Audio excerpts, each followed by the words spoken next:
on the side of the false summit facing the northeast. You can kind of get a picture for how tough it is when I zoom in on these people. They're just getting to the end of the hardest part of Mount Elbert.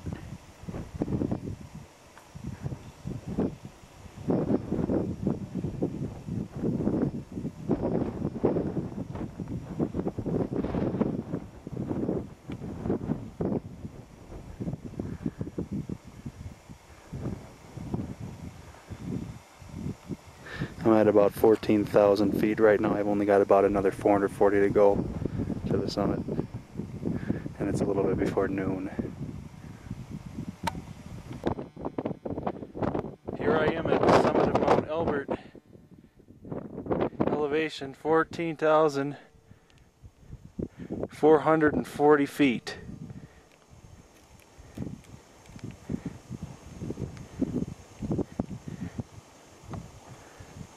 Or 14,443, and it is 12:59 p.m.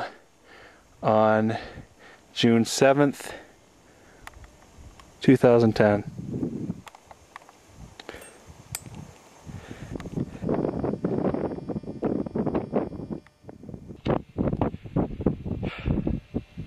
This is Matthew Den. It is June 7th, 2010, and I'm on the summit of Mount Elbert. It's approximately 14,443 feet here. There's a lot of snow and it's very windy, and I have minor altitude sickness. This last 3/4 of a mile up to the summit, the last 3/4 of the mile up to the summit is basically hell. There's false summit after false summit after false summit, and then to make matters worse, we got this snow over here covering the summit, as you can see.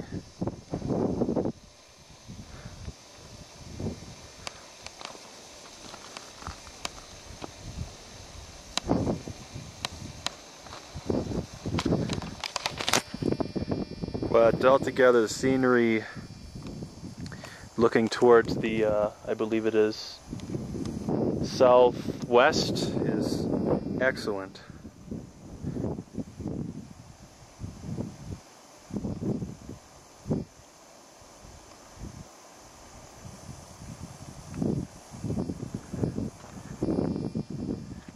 It truly is a divine experience climbing Mount Elbert. The vista is absolutely breathtaking.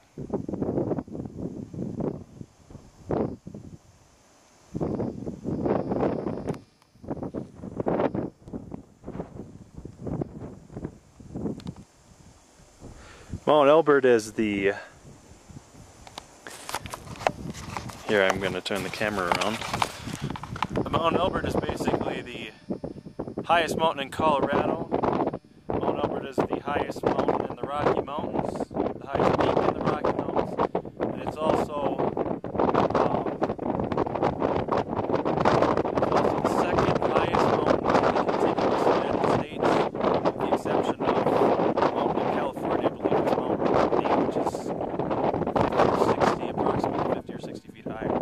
But climbing this mountain has truly been an experience. It's taken every ounce of strength that I have in my body to climb this, and I can definitely say that this is one of the most, if not the most, physically exhausting things I've ever done in my life.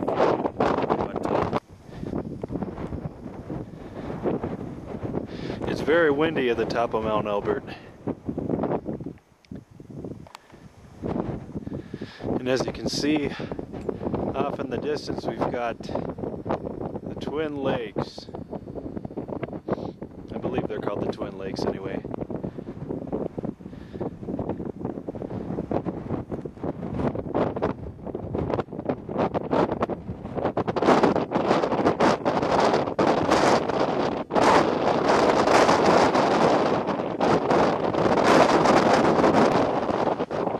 This is the last fall summit of Mount Elbert, and if you're climbing Mount Elbert when there's any snow, the ridge line, you'll have to walk right along the ridge line, which is partially covered with snow. You have to walk right up along here, as you can see, in the snow, and then there's the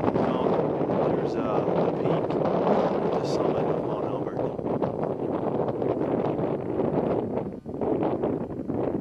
I think if you summit Mount Elbert in August, you won't have this problem, or July, generally speaking. This final summit to Mount Elbert is actually pretty treacherous. On the one side it's gently sloping, but on the other side, on the right side here, on the left side it's generally sloping on the side that faces the Twin Lakes, but on the other side it's pretty steep drop off. I'd say it's about a 50-degree drop off. In some places it's maybe even steeper than that. So if you're going to be climbing Mount Elbert and don't want to deal with the snow, probably your best bet would be to climb Mount Elbert in July or August, as those are the least snowiest months in Colorado.